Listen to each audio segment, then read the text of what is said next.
Echoes of Laughter. Here's a heartfelt story about school memories filled with crazy moments and ending with a deep sense of nostalgia. Title: Echoes of Laughter. The corridors of St. Mary's High School were always buzzing with life. It was a place where friendships were forged, pranks were pulled, and countless memories were made. Among the students there was a tight-knit group who called themselves the Wanderers. Rohan, the mastermind behind every prank, known for his quick wit and infectious laughter. Anya, the artistic soul, always sketching something in her notebook with a smile that lit up the room.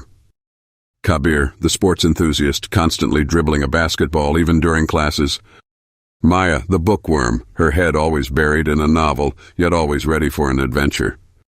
Arjun, the musician who never went anywhere without his guitar, serenading friends with impromptu tunes. Every day brought new adventures for the Wanderers. From sneaking out of class to explore the hidden corners of the school, to organizing secret late-night gatherings on the rooftop, their days were filled with mischief and laughter. One of their craziest moments was the time they decided to prank their strict history teacher, Mr. Sharma. Rohan had come up with the idea of filling his desk drawer with rubber snakes. The look on Mr. Sharma's face when he opened the drawer was priceless, and the entire class erupted in laughter. Even Mr. Sharma couldn't help